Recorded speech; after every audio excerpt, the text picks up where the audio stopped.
આ આપણું બિદડા ગામ એની પંચાયતની સામે આ ગાયોનો આવાડો છે અને આવાડાની બાજુમાં આ તમે જુઓ આવાડાની અંદર જે ગંદકી નીકળે છે આ ગંદકીની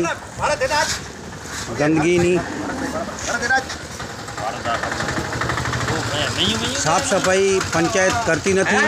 આ સેવાભાવી 4 જણા જયંતિભાઈ સંગાર, ભરતભાઈ પણ ખૂબ આવા કામમાં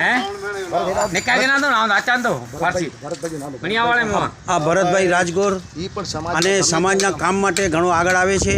આ જયંતિભાઈ અને આ કરશનભાઈ, આ રમેશભાઈ બાપુ અને રમેશભાઈ સંગાર, આ 4 જણા જુઓ આ કાદવ નીકળેલો છે। આ સ્કૂલની સામે અહીં નાના નાના બાળકો સ્કૂલમાં ભણે છે। આ સ્કૂલની સામે આ કાદવ અને આવી ગંદકી હશે તો કેટલી જાતની બીમારી નીકળશે અને આ બીમારીમાંથી કોરોના પણ થઈ શકે છે। અને અહીં આ ગૌચર જમીનની અંદર બાવર તથા આ ગંદકીની તમે આ પ્રદક્ષિણા કરી શકો છો।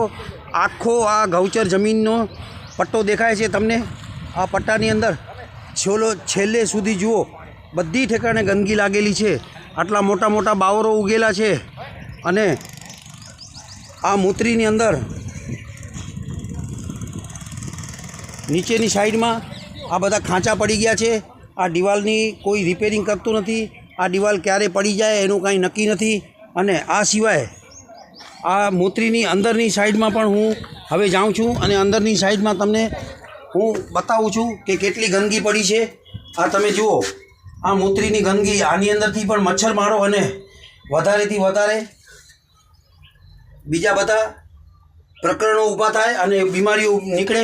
તો હવે આ વસ્તુને ગ્રામ પંચાયતના શ્રી સરપંચ પ્રવીણભાઈએ ઘણીવાર એમને ઘણા માણસોએ વાત કરી છે પણ છતાંય એ કોઈ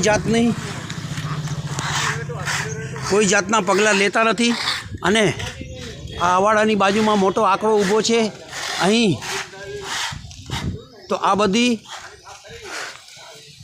વાતનું ધ્યાન રાખવા માટે અમારી ખાસ વિનંતી છે કે સરપંચશ્રીને આ બધું નજરમાં રાખવું જોઈએ। જય હિન્દ, જય ભારત।